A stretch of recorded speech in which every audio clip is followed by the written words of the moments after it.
Welcome back to the Social Impact Level Up podcast. This is where we blur the lines between business, nonprofit, and impact.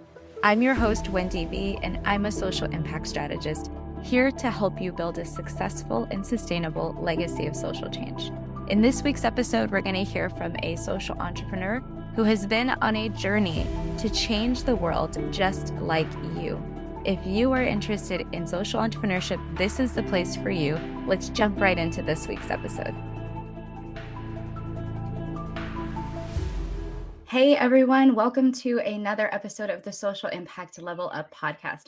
I'm your host, Wendy Velos, and I am here with a wonderful Latina that I met through the network of Mujeres de Hace. So shout out to Mujeres de Hace. And I was just so amazed when I saw her at work, and I thought, I need to be this lady's friend. So I'm excited that we've become friends over the couple of years that we've known each other.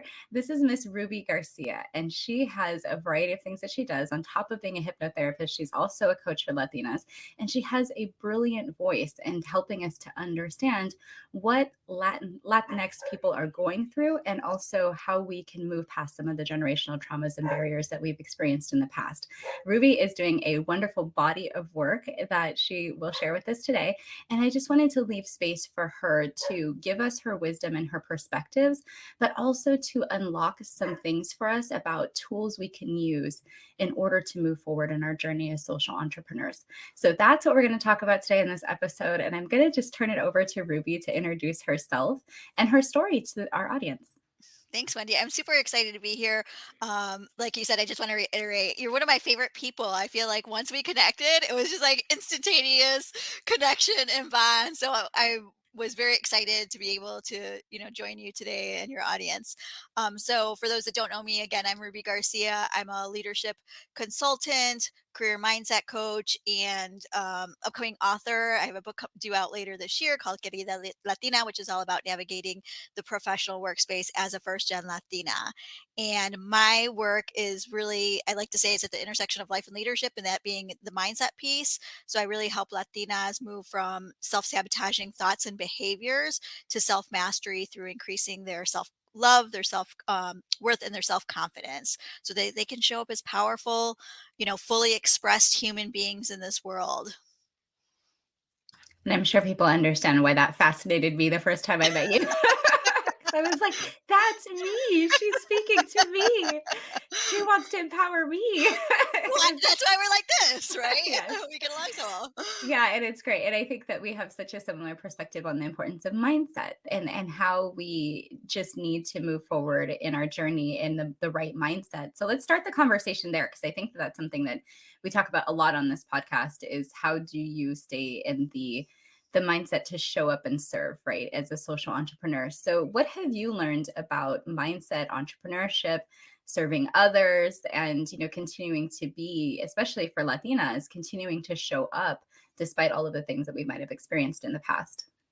Yeah, mindset is huge. I mean, of course, I'm going to say that I'm a mindset coach, right? Um, but also, so I'll just give you some perspective. I worked in the corporate space for about 17 years, and so I understood how mindset was important, because when I transitioned to entrepreneurship, it was a whole other ballgame. And I had a real challenge navigating the going from employee mindset to entrepreneur mindset. And I know I've heard you talk about this as well, right? And I wasn't prepared for that. And to be honest, I failed miserably in the beginning because of that, and other reasons. I'd gone through some life transitions, and just navigating other parts of my life, and really still need to even do some internal work and therapy, to be honest. But that mindset is so important, because it really does impact how we're going to show up at work. It impacts how we show up in relationships. It impacts our relationship with ourself, right? If we have negative self-talk, then that even our body is going to feel that, and disease can even be manifested, autoimmune disorders, things like that. And so getting to learning to master your mindset is one of the most important things that you can do in order to make every other domain or part of your life, that much better. Yeah, and I love where you talked about the employee to boss mindset because that is something that we've talked about in the first season of this podcast. How do you maintain this growth mindset over the course of the things that happen to you in entrepreneurship? Because it's not a linear journey. There's challenges, setbacks, detours, all kinds of different things that happen. How have you, as an entrepreneur, continued to show up day after day and take inspired action and do the things you need to do in order to get to where you are today? Because you're actually like a little further in your journey. um it- when you reflect back on it, what made you show up every single day and get in that right mindset? It's a choice. It comes down to having a choice. And I think one of the big things that really have has helped me stay on focus, I guess two things. One is um being really connected to my why, what's my greater purpose, right? And that vision is the thing that leads me. So it's not even about me, it's about being in service to others, right? And I in the deepest part of my core and in my heart and my being, like I know I'm this is the work that I'm meant to do, right? I have thought about going back into corporate. Every time I do it, like I get this visceral, you know, uh like my body is just like, ah, no, that's not it, because this is the work that I know I'm meant to do. And so that's one part. And then the second part is now I lost my own track of thought. Tell me again. Girl, that happens to me so often I can't. But I think that the first part was, how do you well, the question was, how do you consider Oh, continue to show up in the right mindset? yeah. Yeah. So that is just, so choice is one, right? Choice and being connected to your bigger vision. The second thing is accountability. Accountability, accountability, accountability. Like if you have a goal, whether you're an entrepreneur or in the corporate space or nonprofit or government or whatever you're working in, if you have a goal, it's about having accountability. So I am not very reliable on my own. I will honestly admit that to you. If I am set out to do things on my own, I will procrastinate. I will engage in some of those self-sabotaging behaviors that I talk about. So I create a lot of structure in order to have the follow through. So that could look like power hours. It could be look like calendar. I have a huge on my calendar. If it's not in my calendar, it does not exist. So calendarizing everything that I do, even lunches, breaks, walks, exercise.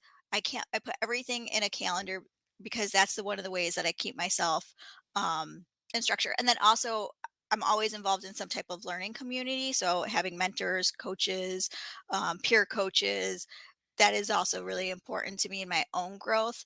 And then third, what I'm going to throw in is I think just by doing this work naturally,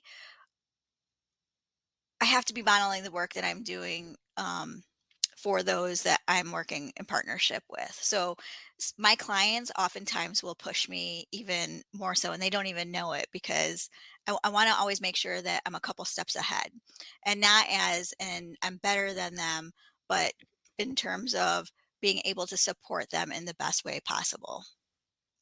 Yeah, and that's a great mission to keep you growing because you're like thinking, okay, what else, what more can I do to serve better or serve a new need that emerges or whatever those things are. And I appreciate that for sure. And I also want to get back to what you said because this is really important to reiterate is that coaches and people who do this work often have coaches.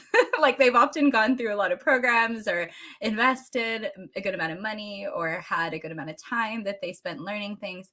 What was that journey like for you to get yourself to the place where you can do this work, especially transitioning out of corporate? Yeah, yeah. So we met through the Mujeres program, which is a Latina leadership program, and that was probably one of the first leadership programs that I had gone through. That was, I guess, more formal.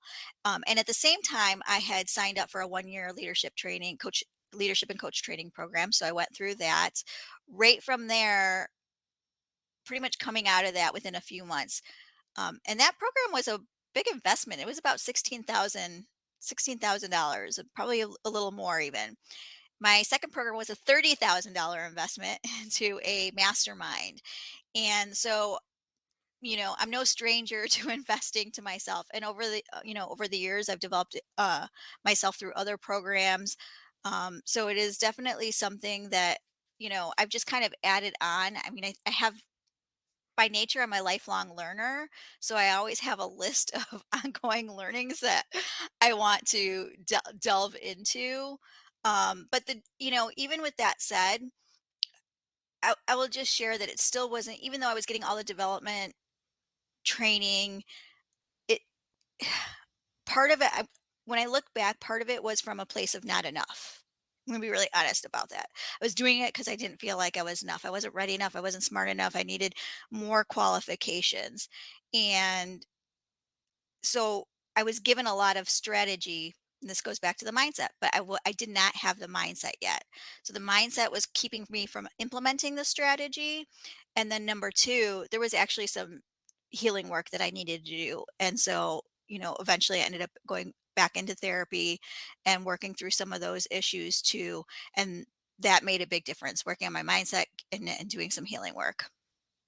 Oh man, and there's such a great message in there that it's multiple layers of what's going to take you to really move down the path and to be successful or to see yourself moving towards your vision, because you can't kind of just do the learning or and not do the mindset or do some therapy, and then like you kind of have to do a combo of things that work for you. So thank you for sharing the stuff that worked in your journey, because I think that people need to hear the different types of resources, the different types of things to put in your toolbox that can really help you move forward.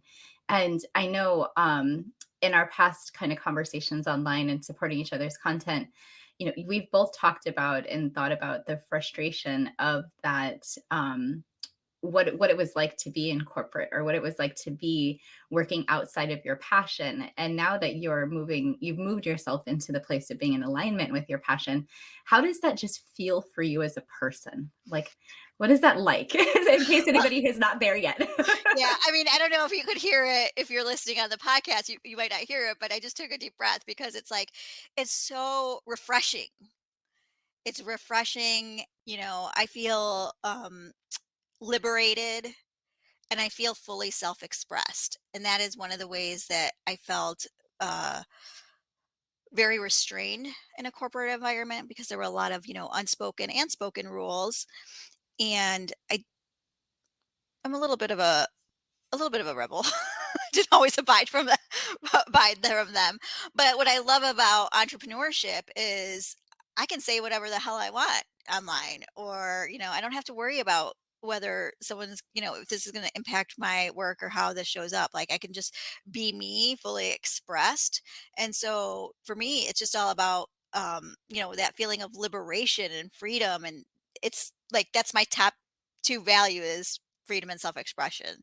So I I won't say I will ever go back into a work environment because I think if there's an opportunity to make an impact, I may possibly, but let's just say I'm not really thinking about that at all right now, right? It have to be pretty darn good.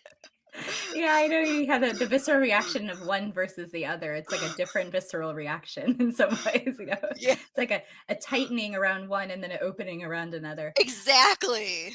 It's funny. And I think you're right. It unless it was a really good opportunity, I can't even see myself entertaining it either because of the freedom. And I think that especially coming from the background I did in government, it was so one toxic, but very controlling. And you didn't have any freedom at all. It's designed that way, right? And so when you try to do things like express yourself or share knowledge openly, or give in a way that you want to give, it's not always welcome. And so I can appreciate what you're saying about the freedom to express your thoughts, your leadership, all of these things, even show up online the way you want to show up and not worry about having the censorship from outside.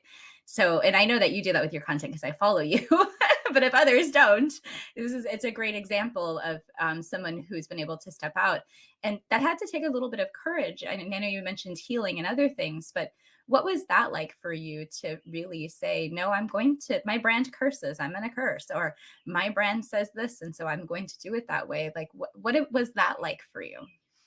So when I first developed my business, now I go under Ruby Garcia coaching, but when I first developed it, it was under Women Warrior. And if you even follow my Instagram hashtag, it's still Ruby underscore woman Woman Warrior, and that was the business kind of branding that I had, was Woman Warrior, and it was all about that. It was all about like tapping into your courage and showing up as the most powerful, most authentic, bravest version of yourself. And I still use that language in a lot of the work that I do, because that is ultimately my commitment for women and for Latinas.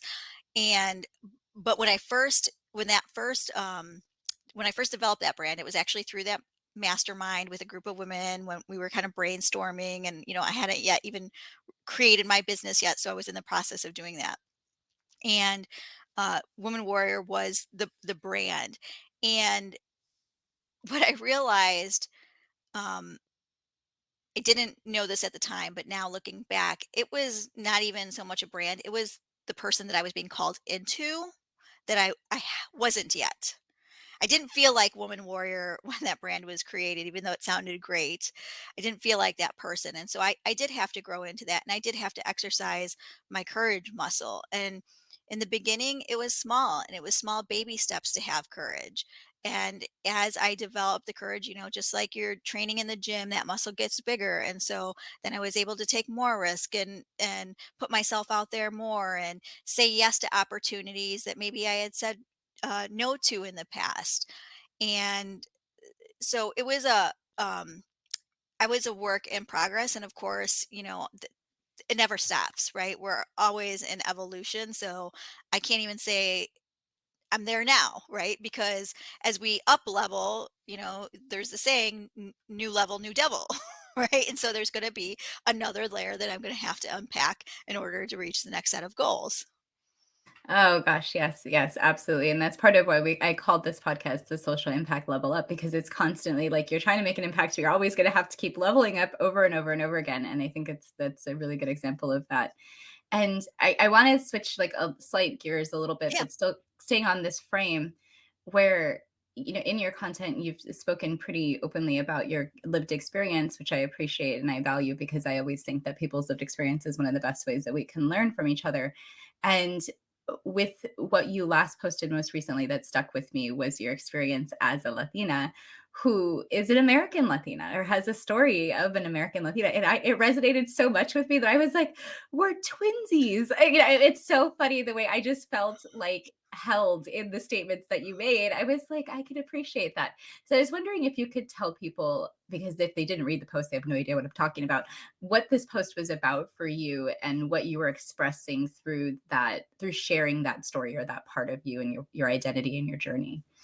Yeah, so identity, I always think, is the foundation to any type of work that I do with clients. But for me, my identity has played a huge portion, I think, in who I am, and my entire trajectory. So I grew up. I'm a daughter of Mexican immigrants, and very quickly my journey kind of takes a twist, because my dad passed away when I was 14 months old. My mom remarried to an American. So I like to tell people that I grew up Saturday mornings cleaning house, listening to Los Bukis, Los Temerarios, Ana Gabriel. And Sunday morning, my American dad would make brunch, and we were listening to Eric Clapton, Roy Orbison, Blondie, Fleetwood Mac. And so, I always felt like in between two worlds, because I had my Mexican family that lived in in a very Mexican little village in Chicago, and then, which is very predominantly Mexican. You could essentially call it Little Mexico, right? And then I had my American family, and I knew there was a lot of unspoken rules and ways of being when I was with my Hispanic side of the family, and there was a different way that we were when we were with my American side of the family. And so I always felt torn between these two cultures. And there's a picture, I've got to find it, but I have this picture from, I don't know, maybe 4 or 5 years old, and I'm sitting in the middle, and I have my Latina Mexican cousin on one side of me, and then I have my American cousin on the other side of me. And it's funny, because even looking back, I remember feeling confused. I don't wasn't sure what I was confused about, but I acted different with both of them. I was still authentic. I don't want to say, this wasn't about like faking anything, but it was confusing when I had to mix those two worlds, because they seemed to collide together. So I always kind of felt pulled in between. I wasn't, Mexican enough for my I was too Mexican for my American family. I was too American for my Mexican family, and I kind of always felt like I don't know where I belong, right? And even in my own family, I was the only one from my mom's first marriage. I was born with a limb difference, so I was a little different in that way. So I often felt like, where do I belong? And growing up, this was kind of a challenge for me, but as an adult, I have seen this as a gift, right? Because I think before I just wanted to fit into a certain box and I didn't know how to make that happen. But then as I got older, I realized there's no freaking box, right? Like I can be whoever I want to be and I can be all of it. And I have a wide variety of music selection now. So, it's the best of both worlds. I love that there is no box, and yeah, it takes a long time to realize that there's no box because you're suddenly like, oh, well, what was I trying to do for so many years, trying to fit into this thing that never existed? Oh, okay, great.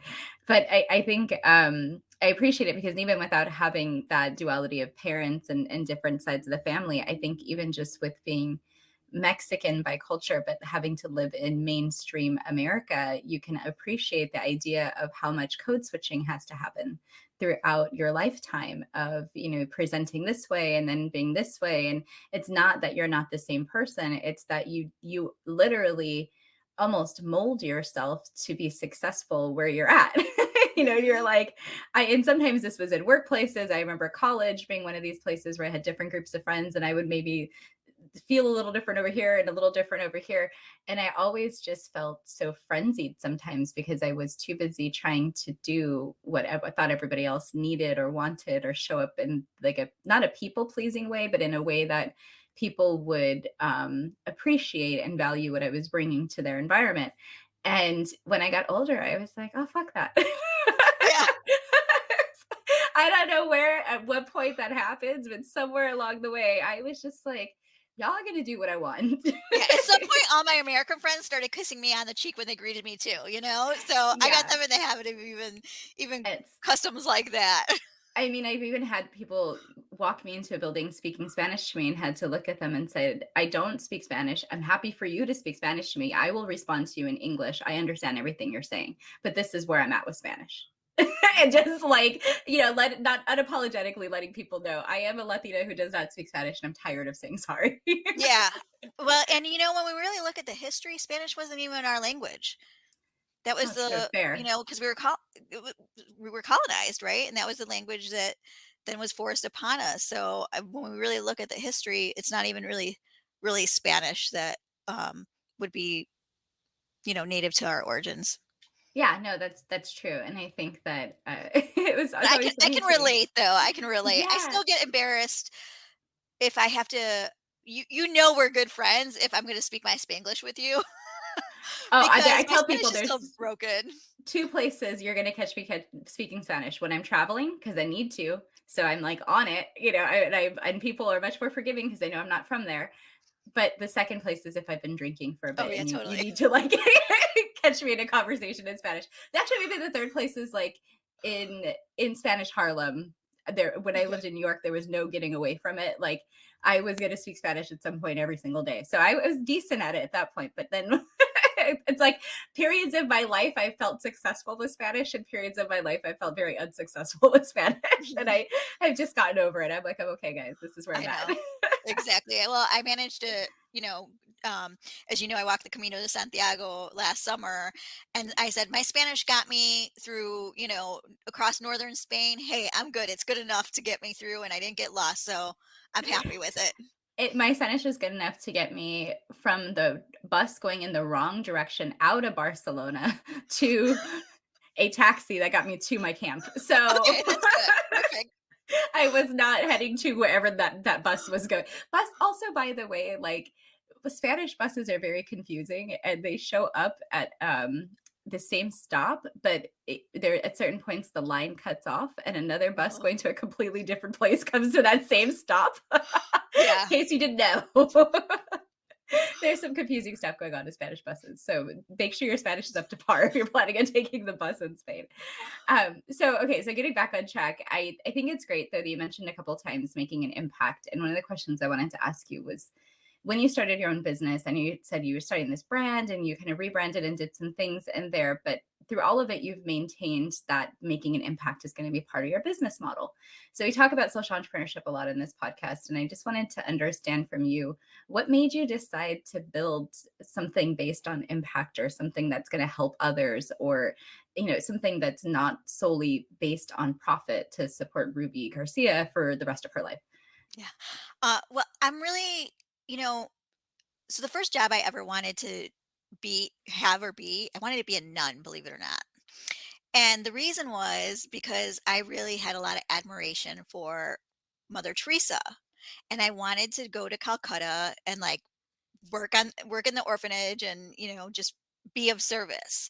And even though I'm probably the farthest thing from a nun right now, I think that that is something that has always been in me, is to want to give, and I've always been drawn to social movements and causes, and I think sometimes that they can feel so big and out of reach. And the way that I've looked at my business and the work that I do is that by transforming ourselves, we can transform our families, our communities, the world even, right? I mean, and I know that sounds kind of, maybe that sounds too big for some people, but look at like Malala, for example, right? Like how she has changed so much around education and being an advocate and supporting gender equality. So I don't think that it is always on that level, but even if it's, making a bigger impact in your children's school system, or in the organization that you work for, or in the town that you live in, that those things, sometimes we think it's so far out of reach, but sometimes we feel the impact we make in the areas that are closest to us. Yeah, and I don't think it's too out of reach, because there is always the option to change things like an advocacy level that are much bigger than you, that you maybe wouldn't even have ever dreamed of changing. So, I think people can appreciate that idea of, like, there's different levels of impact that you're able to make.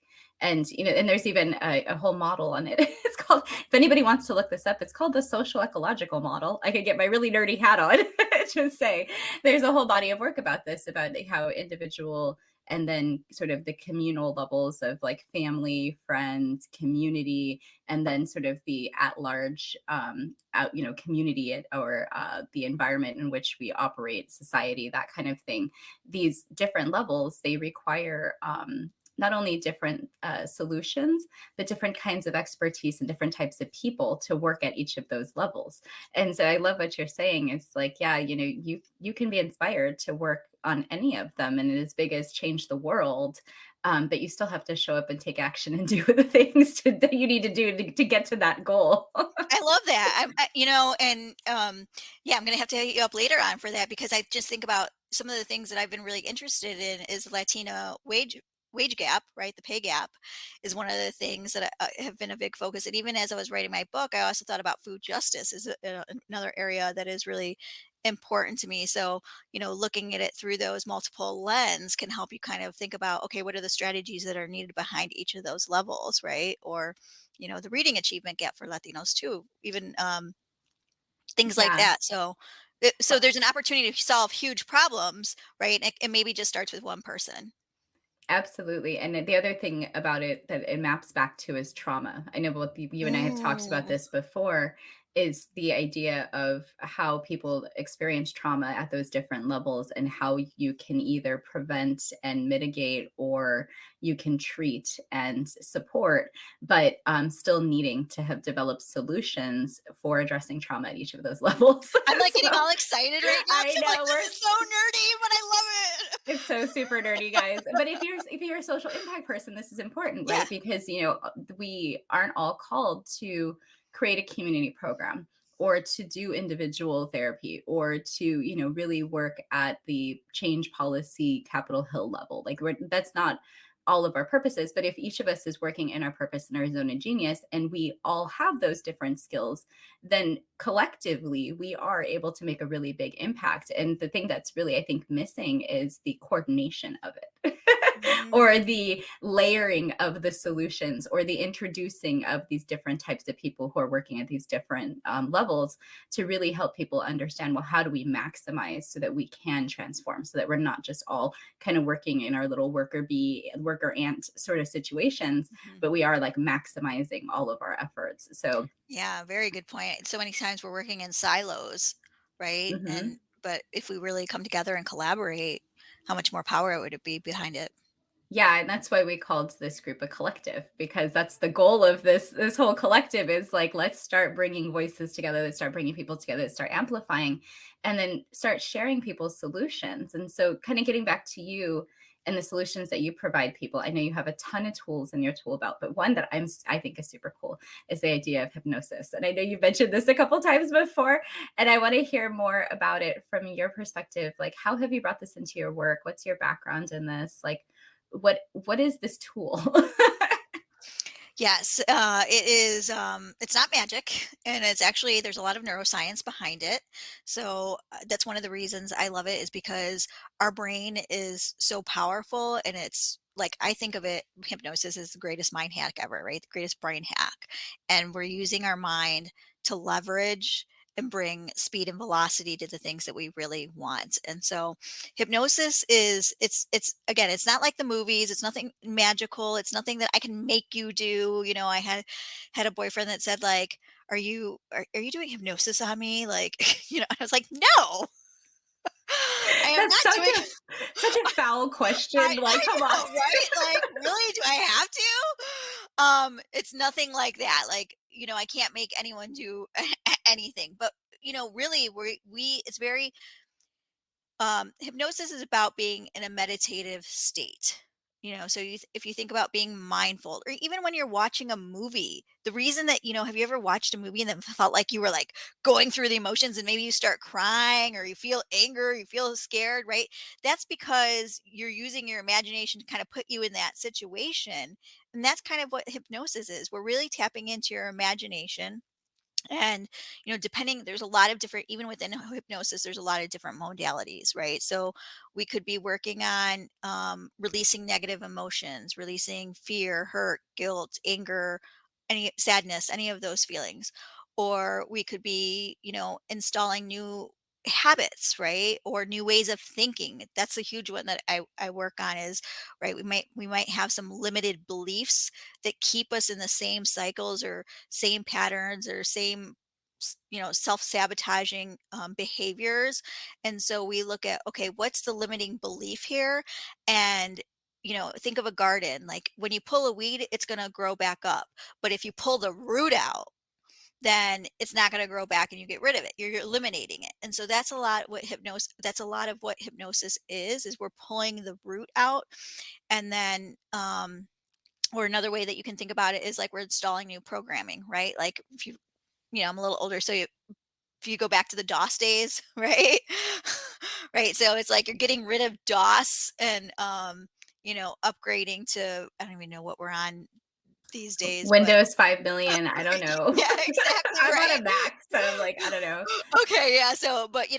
it's upgrading to the latest version of Windows. So we're upgrading our belief system, and this can help us if we have, for example, one area that I work a lot around is overcoming imposter syndrome. Learning to speak up and develop confidence. Uh, there was another one that I was just thinking. Oh, money mindset. We might have limiting beliefs around money. And so we might use this to figure out what those are so that we can move past it. And so hypnosis is what I love about it is that you don't have to get to the why, like, why do I believe this? Or where did this story occur? You don't have to get into all the background of it. It's just like, okay, there's this thing here. Let's get to it. Let's pull it out. Let's reinstall something that's going to be of benefit and serve you. And then let's implement, right? And take action around it.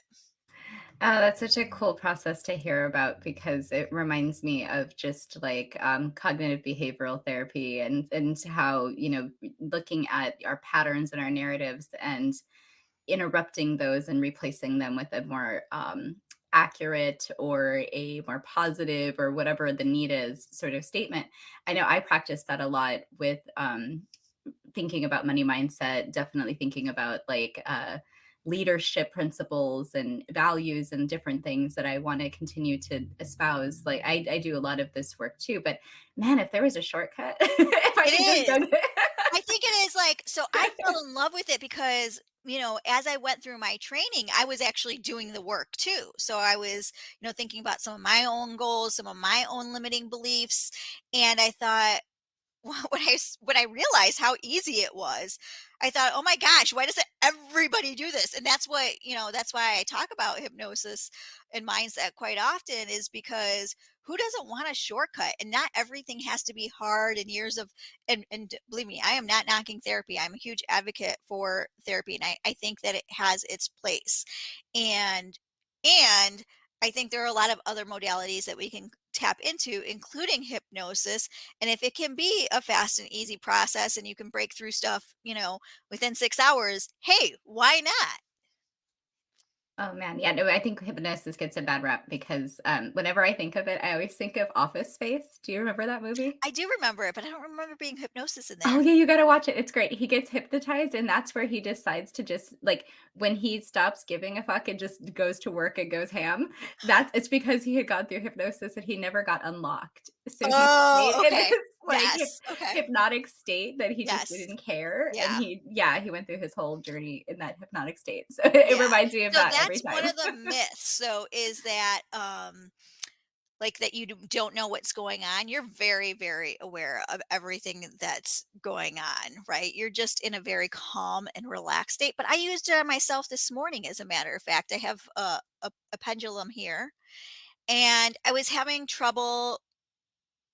Uh, I felt stuck in one place in my business, and I was having trouble with it, with making a decision, and just very a lot of resistance. And so I just tapped into my unconscious and I don't know if anyone has ever used a pendulum, and for those that are listening, it's you can really use anything, but it's basically like a chain or um even a string, or even you can use your if you have the old air earbuds with the wires, you could even use that, and then the weight at the bottom.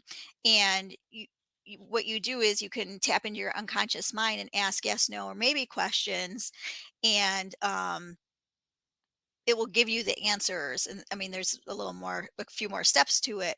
But I was really struggling, and I thought to myself, why don't I tap into this? Because we all have the answers within, right? Like I had the answer within, but I had to consciously, for whatever reason, there was some type of resistance and I was having difficulty unlocking it. So using my unconscious mind, I got to the answer that I need immediately. Immediately I had clarity and was like, okay, now I know what my next steps are, right? And that's the beautiful thing about hypnosis, because even as a hypnotherapist, I am really just guiding you to your own answers. Like I don't have the answers. There's nothing magical, like I said, that I'm doing. I am simply guiding you to find the answers from within, and um, and I think that's incredible. Yeah, and I love the idea of you having your own solution. I talk about this a lot in my content too. You probably see me say this before. Like it's there somewhere inside of you, but you may have blinders on, or you may be working in a certain narrative that's been so prescribed to you that you can't see the answer. So having some of these other tools like meditation or journaling Hmm. or other practices that you use to unlock the answers from yourself, and I work with the pendulum too. It's somewhere back there in my woo woo stuff, but yeah, my pendulum's over here too. And I think that some people don't always believe in those things, but I call them kind of like your manifestation tool belt, where you have all these different tools at your disposal. Why not, in order to transform your life the way you want it, take some time to explore, be open to new modalities, be open to practitioners that you maybe never worked with before.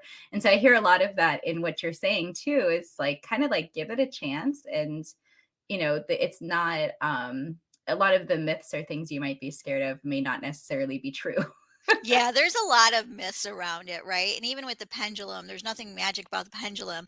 It's that there are little your body actually will have like a visceral reaction, and there are little micro movements in your fingertips, that you are holding it straight, but it's so um tiny that you know it and again, some of you might have to kind of look up more on on how to use a pendulum, and it's very easy. You can go on probably YouTube and figure it out.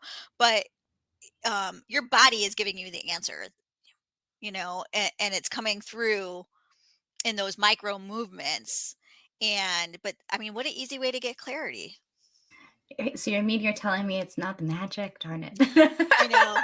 It's like I always magic. believed in the magic of the pendulum. No, just It's kidding. like magic. I mean, it feels No, like I magic just because it's so easy and fast and quick. well, also because it's hard to outsmart yourself. So you could be literally looking at your fingers and going, I'm not moving them. I know I'm not moving them, yet it's moving in a direction. But like you said, it's almost like your autonomic nervous system response is kicking in, and like the little tiny things are happening without you doing anything. Mhm.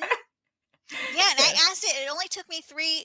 No, I mean, actually, maybe a little more. Maybe it was like 5 questions, but they were 5 yes and no questions. It was really quick, and it didn't move, didn't move, didn't move, slight move, little move, and then all of a sudden it was like full force, and I was like, okay, there's my answer, And I was like, I've been sitting on this for too long. I don't even know how long, to be honest. That's how long, too long, and I hadn't even pulled out my own tool out of my own tool belt. And then today it occurred to me, like, ah, use this, and like I said, answer solved within 2 minutes.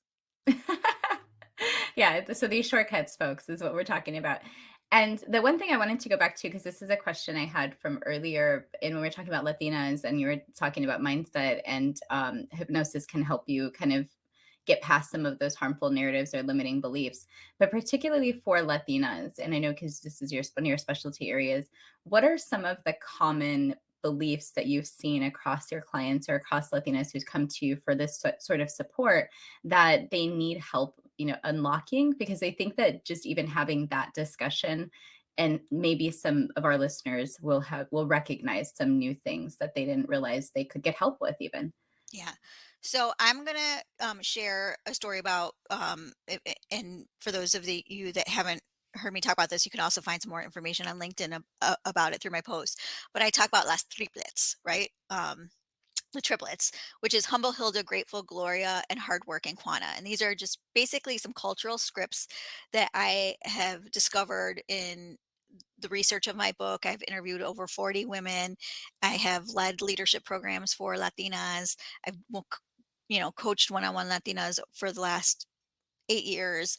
And these are some of the common narratives that come up. And so Humble Hilda is kind of a name I put it to just make it easy, digestible, relatable, right? But Humble Hilda has been taught to be humble, right? And so she's never self-promoting. She doesn't want to brag about herself. She doesn't want to own her accomplishments. She's, been taught, just to be humble and, you know, do your work, and that's about about it. And so because of that, her ambitions and mindset is kind of small, right? Kind of small, playing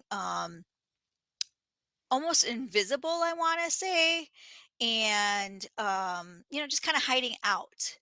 And in order to, for example, whether you're an entrepreneur or working in a professional workspace, you have to have visibility if you want to grow and get to the next opportunity. And so that's one of the barriers that I see. And so moving past that humble narrative, and not that humility itself is a bad quality, and we have a tendency to label things good, bad, right, wrong, um, and it's not any of that. It just is, right? But it's about how we use those things. So humility is maybe not the best quality if you're trying to move up in your career, because you have to own your strengths, your expertise, your accomplishments, the value that you're contributing, the impact that you're making. And so we might look at trying to break through that narrative.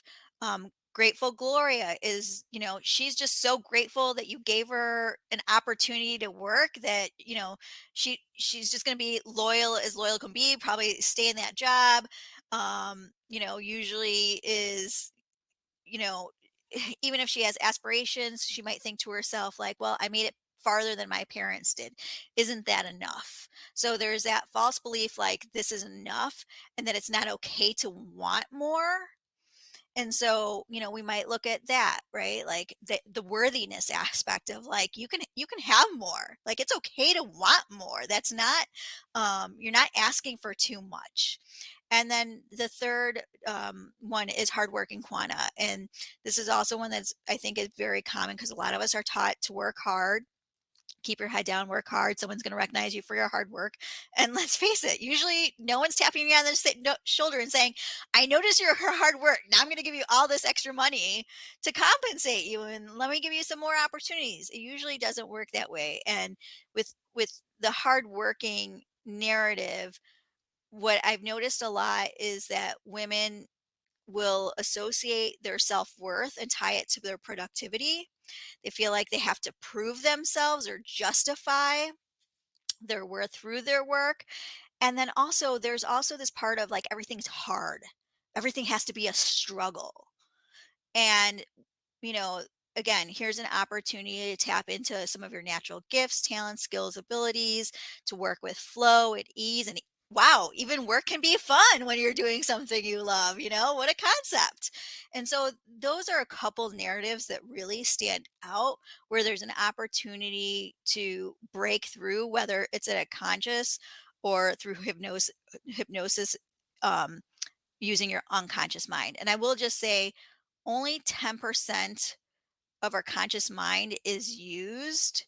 Most decisions and the ways of showing up, and the ways our ways are being, is unconscious. So 90% of the way that we're showing up is through our unconscious mind. And that's why I love doing this work, because it's about, and I do, I'm starting to use the word hypno coaching because I'm combining the hypnotherapy with the coaching, because it's where I think that we can have the best results is when we combine the unconscious mind with, conscious work, right? And bring those two together.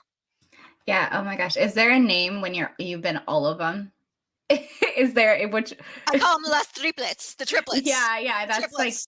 that's me. I think I've been all of those. And it goes back to what you said earlier before when I wasn't being my fullest expression of myself.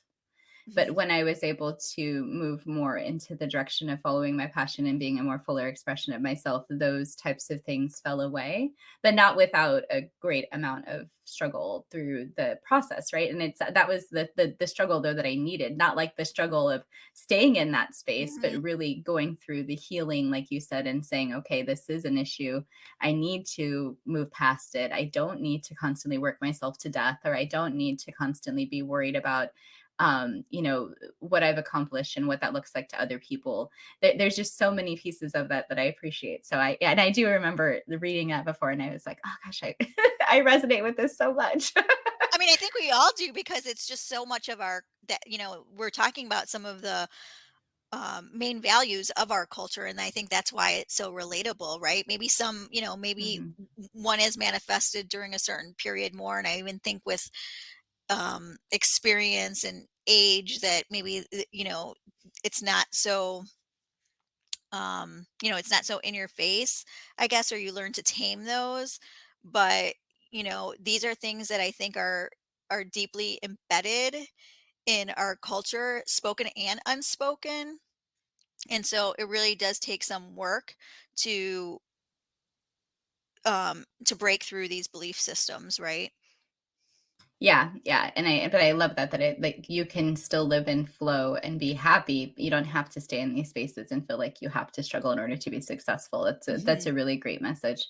And the last couple things I wanted to ask you. So two more questions. I know we've been on for a bit. I don't want to keep you super long, although I could talk to you forever, girl. I know. Um, the question I wanted to ask about was more around generational trauma because we know with people of color particularly, and also with Latinos, we have our own flavor of generational traumas that have come. How can we start to move past these barriers that, like you were saying, some of them are cultural narratives, but some of them are shared experiences. You mentioned immigration, like so many other issues. How can we, as a generation that's focused on healing, focused on our well-being, focused on, elevating and connecting with each other, how can we start moving past these generational traumas that exist? Ooh, my first one is just we all need therapy. We all need therapy. If you don't have a therapist, find a therapist. And I say that half jokingly, but not really, because I really do think that, whether or not we've gone through traumatic experiences, probably if your parents are immigrants, they have, and that's been passed along, and trauma lives in DNA, and I think it goes back 12 generations even. Um, there's a great book that you can read, The Body Keeps Score, if you want to learn more about that. So I do think being engaged in therapy is really important to the healing. I think the other thing is really realizing that we are not trauma, like that is not our identity, because that is something that I see often as we take on, like, whether it's trauma or even failures, like people will take that on as part of their identity. And so I think it's separating the circumstances or incident from the person. That I may have gone through this, but I am not this thing. Then I think that that's really important. I think one of the other ways is to connect back into our own bodies. I feel like so many of us have, especially for Latinas, that we've been so disconnected from our own bodies and tapping into our own wisdom. And that's through, mindfulness, meditation, like, um, I, like I can't stand hustle. Like I'm a anti-hustler. When I hear that word, I just like, why? Like, I don't want to be in the hustle. Like, I just want to be in flow, or, so I think the other way is by, being okay to sit still, to be still. So many of us want to be distracted by music or TV or background noise or whatever, but sometimes it's just about being still and being alone and sitting with ourselves and whatever feelings or emotions that we're having come up. Journaling is a great way. Restorative circles. There are so many communities out there. That's one thing that I really encourage, is to find a community too where you can do some of this work. I come from a faith background, and about 2 years ago, I went through a a program that was all about uh, racial identity, healing from racial trauma, and we even went back and did some work and looking at our great grandparents and some of the narratives they told themselves, and looking at generational traumas and things like that. And it was a very safe community to do that in. So you can look for a community that it doesn't have to be spiritual. There's so many out there, restorative circles, um, where you can also start to do some of that work together. So I think there's individual work to do, and then there's collective work to do as well. Yeah. Oh my gosh, I love the idea of restorative circles. Oh my gosh, yeah, that sounds so healing and There's a nice. great one out in DC too. There's a lot of stuff out in DC. Yeah, yeah, there's a lot of stuff I think everywhere. I'm part of a group of Reiki healers. We do Reiki shares and stuff like that. Oh, I And it's love that. just so yeah, I mean, I was part of a healing circle in Texas too that would bring like drummers and like the whole thing.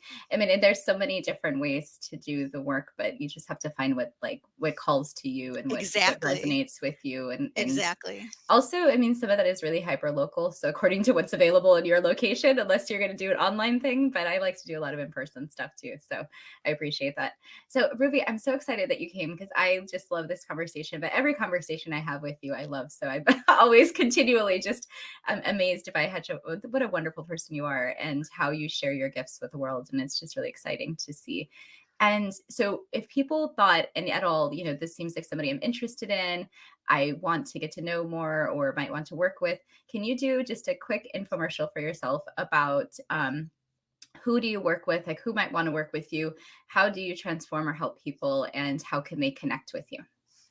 Yes, so I will kind of end it like I started. So, again, I'm Ruby Garcia, leadership and life coach working at the intersection of mindset. I teach Latinas how to move from self sabotaging thoughts and behaviors to self mastery by increasing their self confidence, their self love, their self worth, so they can show up powerful, brave, and fully expressed in the world.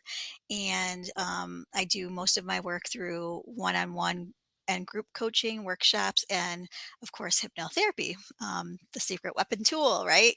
And if you want to know more, you can connect me with me either on LinkedIn. That's probably where I hang out the most. You can also find me on Instagram or my website, www.rubygarcia.com. Awesome. Well, thank you so much for being here with us. And thank you for our audience for listening to this episode and being here with Ruby and I, whenever you're listening to it or watching it. We have had a great time. We hope you've gotten some wonderful insights. And thank you for being part of the social impact level up community. We really appreciate having you. And thank you so much, Ruby, for being here. It's good to have Thanks, you. Wendy. I love Yeah, I love you too, girl. All right, you. everyone. All right. Take care. Hope you had a wonderful time watching and listening to this episode.